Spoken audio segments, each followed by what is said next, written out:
जब अल्लाह के प्यारे बंदे इब्राहिम अलैहिस्सलाम फिलिस्तीन में रहते थे तो उनके साथ थीं उनकी दो पत्नियां, बड़ी पत्नी सारा अलैहिस्सलाम और छोटी पत्नी हाजरा अलैहिस्सलाम। लेकिन उनके घर में कोई औलाद नहीं थी। वक्त गुजर रहा था, उम्र बढ़ रही थी, मगर घर में बच्चे की किलकारियां सुनाई नहीं दे रही थीं। इब्राहिम अलैहिस्सलाम ने हाथ उठा कर अल्लाह से दुआ मांगी, ऐ मेरे रब, तू तो सारे जहानों का मालिक है, अगर तू मुझे एक औलाद अता कर दे तो मैं उसे तेरे ही रास्ते में वक्फ कर दूंगा। कुछ ही वक्त बाद इब्राहिम अलैहिस्सलाम के पास एक खुशखबरी आई। अल्लाह ताला ने उन्हें बशारत दी, ऐ इब्राहिम, मैं तुझे एक नेक और सब्र करने वाला बेटा अता करने वाला हूँ। इब्राहिम अलैहिस्सलाम इस खबर से हैरान और बेहद खुश हुए। वो तुरंत हाजरा के पास गए और कहा, हाजरा, अल्लाह ने हमारी दुआ सुन ली है, वो हमें एक बेटा अता करेंगे। हाजरा की आंखें खुशी के आंसुओं से भीग गईं। उन्होंने उसी वक्त अल्लाह का शुक्र अदा किया। कुछ वक्त बाद इस्माइल अलैहिस्सलाम पैदा हुए। इब्राहिम अलैहिस्सलाम की खुशी का ठिकाना नहीं था, लेकिन यह खुशी ज्यादा दिन टिक नहीं सकी। इब्राहिम अलैहिस्सलाम को अल्लाह की तरफ से एक बहुत कठिन हुक्म मिला, ऐ इब्राहिम, अपनी पत्नी हाजरा और अपने नन्हे बेटे इस्माइल को एक वीरान काए, बंजर और इंसानों से खाली मरुस्थल में छोड़ आओ। इस हुक्म को सुनकर इब्राहिम अलैहिस्सलाम ठिठक गए, दिल भारी हो गया। कितनी मुसीबतों के बाद तो ये औलाद नसीब हुई थी और अब उसी बच्चे को और उसकी माँ को एक सुनसान रेगिस्तान में छोड़ देना था। मगर ये अल्लाह का हुक्म था और अल्लाह के हुक्म पर सवाल नहीं किया जा सकता। उन्होंने बिना कुछ कहे हाजरा अलैहिस्सलाम और छोटे इस्माइल को साथ लिया और चल पड़े। लंबा सफर तय कर वो पहुंचे मक्का के उस पत्थरीले सूखे रेगिस्तानी इलाके में, जहां न कोई दरख्त था, न पानी, न कोई इंसान। इब्राहिम अलैहिस्सलाम ने एक छोटे से पेड़ की छांव में हाजरा और इस्माइल को बैठाया, थोड़ा सा खाना और पानी दिया और चुपचाप वापस चलने लगे। पीछे से हाजरा अलैहिस्सलाम ने पुकारा, इब्राहिम, क्या आप हमें यहाँ अकेला छोड़कर जा रहे हैं? इब्राहिम अलैहिस्सलाम रुक गए, मगर कुछ बोले नहीं, सिर्फ सामने देखते रहे। हाजरा ने फिर सवाल किया, इब्राहिम, क्या ये अल्लाह का हुक्म है कि आप हमें यहाँ छोड़कर जा रहे हैं? इब्राहिम अलैहिस्सलाम ने आंखें बंद की और सिर हिलाकर हाँ में जवाब दिया। ये सुनकर हाजरा के चेहरे पर एक अजीब सुकून छा गया। उन्होंने कहा, अगर ये अल्लाह का हुक्म है तो फिर यकीनन अल्लाह हमें कभी झाया नहीं करेगा, वो हमारी हिफाजत करेगा। इब्राहिम अलैहिस्सलाम कुछ नहीं बोले, बस चुपचाप आगे बढ़ते रहे। कुछ दूर जाकर रुक गए, फिर उन्होंने आसमान की तरफ देखा, दोनों हाथ उठाए और दुआ करने लगे, ऐ मेरे रब, मैंने अपनी औलाद को एक ऐसी घाटी में छोड़ आया हूं जहां कोई खेती नहीं होती। ऐ मेरे रब, बस इतना चाहता हूं कि वे यहां तेरा नाम लें, तेरी इबादत करें, यहां नमाज कायम करें। तू लोगों के दिलों को इनकी तरफ झुका दे और इन्हें अपनी रहमत से रोजी अता कर ताकि ये तेरा शुक्र अदा कर सके। इब्राहिम अलैहिस्सलाम की आंखों से आंसू बह रहे थे। उस दुआ में एक बाप का दर्द, अल्लाह पर यकीन और औलाद के लिए ममता, सब कुछ था। उधर एक चमत्कार होने वाला था। छोटा सा बच्चा इस्माइल अलैहिस्सलाम प्यास से रो रहा था। माँ हाजरा अलैहिस्सलाम बेचैन होकर इधर उधर दौड़ रही थीं। एक पहाड़ी से दूसरी पहाड़ी तक, सफा से मरवा, बस एक ही फिक्र, कहीं से थोड़ा पानी मिल जाए। और तभी अल्लाह रब्बुल आलमीन ने अपनी कुदरत से जमीन के नीचे से एक जिंदगी बख्शने वाला तोहफा निकाल दिया। जिस जगह इस्माइल अलैहिस्सलाम ने अपने पैरों से जमीन पर रगड़ मारी थी, वहीं से पानी का फव्वारा फूट पड़ा। हाजरा अलैहिस्सलाम हैरान रह गईं। वो सूखी रेत और अब वहां अल्लाह की रहमत बह रही थी। वो दौड़ कर आईं, अपने हाथों से पानी इकट्ठा करने लगीं और बार बार कहने लगीं, जमजम जमजम, यानी रुक जाओ, फैलो मत ताकि पानी बचा रहे। अल्लाह की रहमत का नजारा धीरे धीरे उस वीरान रेगिस्तान को आबाद करने लगा। आसपास रहने वाले जुरहुम कबीले के लोग उस पानी के स्रोत को पाकर वहीं बसने लगे। इस्माइल अलैहिस्सलाम बड़े होने लगे और वहीं स्थायी रूप से बस गए। और इब्राहिम अलैहिस्सलाम, वो तो अब भी फिलिस्तीन में रहते थे, लेकिन जैसे ही मौका मिलता वो दिल में मोहब्बत लिए मक्का की तरफ रवाना हो जाते, अपने प्यारे बेटे इस्माइल अलैहिस्सलाम को देखने के लिए। फिर एक दिन इब्राहिम अलैहिस्सलाम ने एक नया हुक्म देखा अपने ख्वाब में। अल्लाह ताला ने उन्हें अपने घर काबा की तामीर का हुक्म दिया। उन्होंने बिना देर किए फिर से लंबा सफर तय किया, मक्का की ओर रवाना हो गए। वहां पहुंचे उस जगह जहां जमजम का कुआं था। वहीं पास में इस्माइल अलैहिस्सलाम बैठे थे, अपने तीर कमान को ठीक कर रहे थे। इब्राहिम अलैहिस्सलाम ऊंटनी से नीचे उतरे, बड़ी ही शांत भाव से बेटे के पास जाकर बैठ गए। फिर बोले, इस्माइल, अल्लाह ने मुझे एक काम का हुक्म दिया है। इस्माइल अलैहिस्सलाम ने बिना किसी हिचक के तुरंत सर उठाकर जवाब दिया, अब्बा, आपको जो हुक्म दिया गया है आप उसे पूरा कीजिए। इब्राहिम अलैहिस्सलाम की आंखों में नमी आ गई, आवाज में एक अजीब सी गहराई थी। मेरे रब ने मुझसे कहा है कि मैं उसके लिए एक घर बनाऊं। इस्माइल अलैहिस्सलाम की आंखों में चमक आ गई, दिल में जोश उमड़ पड़ा। तो फिर बताइए अब्बा, हम कहां बनाएंगे ये घर? असल में जब ये दुनिया बनी थी तभी इस वीराने में, इसी जमीन पर अल्लाह के हुक्म से सबसे पहला घर काबा बनाया गया था। उसे बनाया था हमारे पहले पूर्वज आदम अलैहिस्सलाम ने। लेकिन वक्त के साथ और नूह अलैहिस्सलाम के दौर में एक बड़े तूफान में वो घर जमीन में दब गया अब सिर्फ उसकी जगह बाकी थी। इब्राहिम अलैहिस्सलाम ये सुनकर सजदे में गिर पड़े, दिल से दुआ करने लगे, ऐ मेरे रब, तूने मुझे हुक्म दिया है, लेकिन अब तू ही बता दे मैं तेरा ये पाक घर कहां बनाऊं। तभी अल्लाह ताला ने अपना वफादार फरिश्ता जिब्रील अलैहिस्सलाम को भेजा। जिब्रील अलैहिस्सलाम ने आकर कहा, ऐ इब्राहिम, फिक्र मत करो, अल्लाह ताला खुद तुम्हारी मदद करेंगे इस घर की तामीर में, तुम बस नीयत साफ रखो और तैयार हो जाओ। ठीक उसी पल आसमान से एक अजीबो गरीब चीज उतरी, एक चमकती हुई घूमती हुई चीज जिसे कहा गया सकीना। ये थी अल्लाह की तरफ से एक निशानी। जिब्रील अलैहिस्सलाम बोले, देखो ये सकीना जहां जाकर रुकेगी वही होगी काबा की जगह। सकीना चलती रही और फिर एक खास जमीन पर जाकर रुक गई। जिब्रील अलैहिस्सलाम ने कहा, यही है वो मुकद्दस जगह, यहां बनेगा बैतुल्लाह, अल्लाह का घर।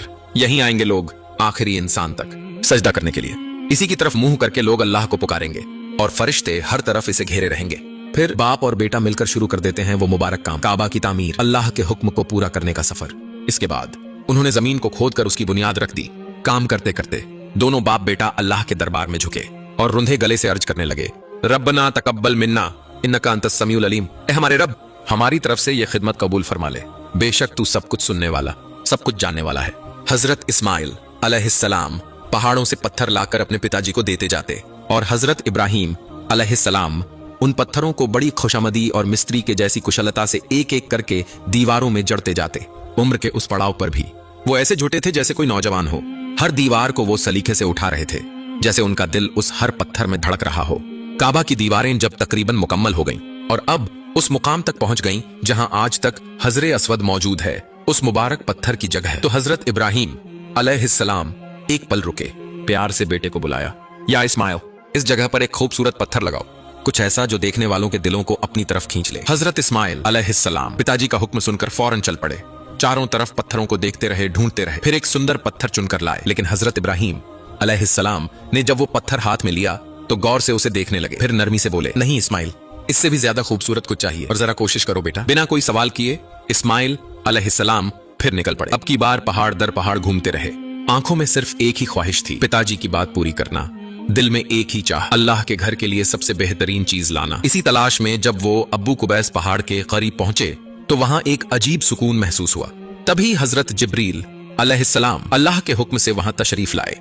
उनके हाथ में था एक नायाब पत्थर जो कोई आम पत्थर नहीं था, वो था हजरे असवद। ये वही पत्थर था जो जन्नत से आया था। जब हजरत आदम अलैहिस्सलाम को जन्नत से जमीन पर भेजा गया था तब वो इसे अपने साथ लाए थे। जब उन्होंने सबसे पहला काबा बनाया तो ये पत्थर उसी में लगाया गया था। लेकिन वक्त बीतता गया और जब नूह अलैहिस्सलाम के दौर में सैलाब आया तो पुराना काबा मिट गया। तब अल्लाह ताला के हुक्म से जिब्रील अलैहिस्सलाम ने उस पत्थर को महफूज कर लिया और अब्बू कुबैस पहाड़ में छुपा दिया। और अब सदियों बाद फिर वही पत्थर उसी पाक मिशन के लिए लौट आया, इस्माइल अलैहिस्सलाम की मदद से। उन्होंने बहुत एहतराम से वो पत्थर उठाया और पिताजी के सामने लाकर रखा। हजरत इब्राहिम अलैहिस्सलाम ने जब उसे हाथ में लिया तो उनके चेहरे पर रोशनी सी छा गई, उनकी आंखें भर आईं। धीरे से बोले, हाँ यही है वो पत्थर जहां से तवाफ की शुरुआत होगी, जहां लोग चूमेंगे, रोएंगे और अल्लाह को याद करेंगे। फिर उस पाक पत्थर को काबा की दीवार में जड़ दिया गया और इस तरह हजरे अस्वद को मिल गया उसका असली मुकाम। उस वक्त उस पत्थर की सफेदी इतनी रोशन थी कि उसका नूर चारों तरफ फैला हुआ था। ऐसा लगता था जैसे कोई चांद जमीन पर उतर आया हो। जब काबा की दीवार कमर से ऊपर उठने लगी तो हजरत इब्राहिम अलैहिस्सलाम के लिए उसे गाढ़ना मुश्किल होता गया। पत्थर तो रखे जा रहे थे लेकिन दीवार की ऊंचाई भी बढ़ती जा रही थी। अब उनके हाथ वहां तक आसानी से नहीं पहुंच पा रहे थे। इस हालत में हजरत इस्माइल अलैहिस्सलाम जरा भी देर न करते हुए एक मजबूत पत्थर ढूंढ लाए। हजरत इब्राहिम अलैहिस्सलाम उस पत्थर पर खड़े हो गए और वहीं से काबा की तामीर का काम जारी रखा। हदीस में आता है कि जैसे जैसे दीवार की ऊंचाई बढ़ती जाती थी वो पत्थर भी इब्राहिम अलैहिस्सलाम की जरूरत के मुताबिक ऊंचा होता जाता। और हैरानी की बात यह है कि आज भी उस पत्थर पर उनके दोनों कदमों के निशान साफ साफ नजर आते हैं। वो पत्थर एक ही जगह पर नहीं रखा गया था बल्कि दीवारें बनने के दौरान उसे घुमा घुमा कर काबा के हर कोने में इस्तेमाल किया गया। इसी वजह से उस पत्थर को एक खास मकाम मिल गया। बाद में उस पत्थर को मकाम ए इब्राहिम कहा गया क्योंकि वहीं खड़े होकर एक नबी हजरत इब्राहिम अलैहिस्सलाम अल्लाह का घर बना रहे थे। आखिरकार काबा की तामीर मुकम्मल हुई।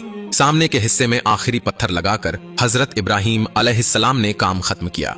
उस वक्त तक काबा की कोई छत नहीं थी, सिर्फ दीवारें बनी थीं। उसी वक्त हजरत जिब्राइल अलैहिस्सलाम आए और फरमाया, या इब्राहिम, अब काबा के चारों तरफ 7 चक्कर लगाओ, तवाफ करो। हजरत इब्राहिम और हजरत इस्माइल अलैहिस्सलाम फौरन तवाफ के लिए खड़े हो गए। दोनों बाप बेटे साथ साथ काबा के चारों ओर 7 बार घूमे, हर कोने पर रुककर उसे छुआ, स्नेह से, श्रद्धा से। और अल्लाह रब्बुल आलमीन को यह तवाफ इतना पसंद आया कि कयामत तक उम्मते मोहम्मद पर इसे फर्ज कर दिया। सुभान अल्लाह, क्या मुबारक मंजर रहा होगा वो।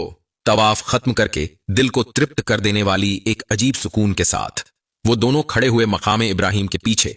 वहीं उन्होंने अदा की 2 रकात नमाज। वो नमाज अल्लाहु अकबर इतनी गहराई से भरी, इतनी दिल को छू जाने वाली थी कि ऐसा लगा जैसे अल्लाह ताला मुस्कुराते हुए फरमा रहे हों, ये नमाज मैं रख देता हूं अपने प्यारे नबी के उम्मतियों के लिए। जो मेरे घर आएगा वो भी इसी तरह 2 रकात नमाज अदा करे और मेरी रजा हासिल करे। सुभान अल्लाह। इसके बाद हजरत जिब्रील अलैहिस्सलाम तशरीफ ला इब्राहिम अलैहिस्सलाम और इस्माइल अलैहिस्सलाम के पास। इस बार वो सिर्फ काबा की तामीर के लिए नहीं आए थे, बल्कि एक और बहुत ही महान मकसद के लिए। वो उनके साथ खड़े हो गए जैसे कोई बहुत ही माहिर रहबर जो हाथ पकड़कर हर कदम दिखा रहा हो। बहुत सब्र से, बहुत मोहब्बत से हज के हर रस्म, हर अमल उन्हें सिखाने लगे। फिर जिब्रील अलैहिस्सलाम उन्हें लेकर चले अराफात के मैदान की तरफ। जब वो अराफात पहुंचे तो हजरत इब्राहिम अलैहिस्सलाम की तरफ देखा और पूछा, अल अराफत मनासिक, क्या तुमने अराफा को पहचान लिया, इसकी अहमियत समझी? इब्राहिम अलैहिस्सलाम ने सिर हिलाया और पूरी यकीन से बोले, अरफ्तु, हाँ मैं जान चुका हूं। अल्लाह ताला को उनका यह जवाब इतना पसंद आया कि अब खुद हुक्म फरमा दिया, ए इब्राहिम, अब सिर्फ जान लेना काफी नहीं, अब तुम दुनिया के हर इंसान को हज का पैगाम दो। कुरान में अल्लाह ताला ने फरमाया, और लोगों में हज का ऐलान करो, वो तुम्हारी तरफ आएंगे, पैदल भी और ऊंटों पर सवार होकर भी, हर दूर दराज रास्तों से। इब्राहिम अलैहिस्सलाम थोड़े हैरान हो गए, बोले, या अल्लाह, मेरी आवाज कहां तक पहुंचेगी? दूर दराज के लोग इसे कैसे सुनेंगे? अल्लाह की तरफ से बहुत नर्म आवाज आई, तुम पुकारो, पहुंचाना मेरा काम है। बस फिर क्या था, इब्राहिम अलैहिस्सलाम एक पत्थर पर खड़े हो गए और वो पत्थर अल्लाह के हुक्म से इतना ऊंचा हो गया कि मानो सारे पहाड़ उसके नीचे छोटे पड़ गए। अब इब्राहिम अलैहिस्सलाम दुनिया की सबसे ऊंची जगह पर खड़े हैं और सामने जैसे पूरी कायनात फैली हुई है। अल्लाह के हुक्म से हर जमीन, हर इंसान, हर रूह, यहां तक कि आने वाले वक्तों के लोग भी सब उनकी नजर के सामने आ गए। उन्होंने हर दिशा की तरफ मुंह करके आवाज दी, ऐ लोगो, तुम्हारे रब ने इस पुराने घर काबा के लिए हज का हुक्म दिया है, इस पुकार को कबूल करो। और फिर क्या, हर दिशा से गूंज उठी वो सदा, लब्बैक अल्लाहुम्मा लब्बैक, लब्बैक ला शरीक लका लब्बैक, इन्नल हमदा वन निमाता लका वल मुल्क ला शरीक लका। और इस तरह हज की रस्में शुरू हुई जो आज तक उसी तरह निभाई जाती हैं। एक दिन की बात है, एक बेहद खामोश एकांत पल में हजरत इब्राहिम अलैहिस्सलाम के दिल में एक अजीब सा सवाल उठ खड़ा हुआ। वो बार बार सोचने लगे, अल्लाह तो जरूर मुर्दों को जिंदा कर सकते हैं। इस बात पर उनका यकीन अटल था हमेशा से, मगर दिल के एक कोने से थी जैसे मोहब्बत में डूबी एक तलब उठी, काश मैं अपनी आंखों से देख पाऊं अल्लाह मुर्दा को कैसे जिंदा करते हैं। और फिर उन्होंने अल्लाह से बेहद नरमी और मोहब्बत से दरख्वास्त की, ऐ मेरे रब, मुझे दिखाइए आप मुर्दों को किस तरह से जिंदा करते हैं। अल्लाह ताला ने बहुत ही नरम लहजे में पूछा, क्या तू यकीन नहीं रखता ऐ इब्राहिम? इब्राहिम अलैहिस्सलाम ने सिर झुकाया और अदब से, नम्रता से कहा, बिल्कुल करता हूं ऐ मेरे रब, आपकी कुदरत पर मेरा यकीन तो अटूट है, मगर यह बस दिल की एक ख्वाहिश है ताकि मेरा दिल पूरी तरह इत्मीनान पा सके। तब अल्लाह ने फरमाया, तो ठीक है, जैसा मैं कहता हूं वैसा ही कर। 4 मुख्तलिफ परिंदे ले आ, उन्हें जबह कर दे, फिर उनके गोश्त, हड्डियां पर सब कुछ मिला दे, इतना मिला दे कि कुछ भी पहचान में ना आए। उसके बाद इस मिक्सचर के छोटे छोटे टुकड़े बना और उन्हें अलग अलग पहाड़ों की चोटियों पर रख दे। फिर हर परिंदे का नाम लेकर पुकारना, वो जिंदा होकर तेरे पास लौट आएंगे। इब्राहिम अलैहिस्सलाम ने एक पल की भी देर नहीं की। उन्होंने 4 मुख्तलिफ परिंदे जमा किए, एक मुर्गी, एक मोर, एक कौवा और एक गिद्ध। अल्लाह के हुक्म के मुताबिक सबको जबह किया और उनके गोश्त, हड्डियां पर सब कुछ इस तरह मिला दिया कि कुछ भी अलग से पहचाना नहीं जा सके। फिर उस मिक्सचर के टुकड़े बनाए और उन्हें अलग अलग पहाड़ों की चोटियों पर रखाए। अब आया वो लम्हा जब इब्राहिम अलैहिस्सलाम को दिखना था अल्लाह की कुदरत का वो करिश्मा। उन्होंने सबसे पहले पुकारा, ऐ मुर्गी, मेरी तरफ लौटा। अचानक जहां जहां मुर्गी के टुकड़े रखे थे, हर टुकड़ा उड़ता हुआ एक दूसरे से जुड़ने लगा। देखते ही देखते एक जिंदा मुर्गी बन गई और इब्राहिम अलैहिस्सलाम के कदमों की तरफ दौड़ पड़ी। इब्राहिम अलैहिस्सलाम की आंखें हैरत से भर आईं। फिर उन्होंने पुकारा, ऐ मोर, लौटा। रंग बिरंगे पंख, मोती जैसे हड्डियां, सब उड़ते हुए जमा हुए और फिर एक जिंदा खूबसूरत मोर बनकर उनके सामने खड़ा हो गया। फिर कौवा, फिर गिद्ध, हर परिंदा हर पुकार पर जिंदा हुआ और दौड़ते हुए उनके पास लौट आया। इस करिश्मे को देखकर, इस जिंदा चमत्कार को अपनी आंखों के सामने देखकर इब्राहिम अलैहिस्सलाम की आंखें नम हो गईं। वो खुद को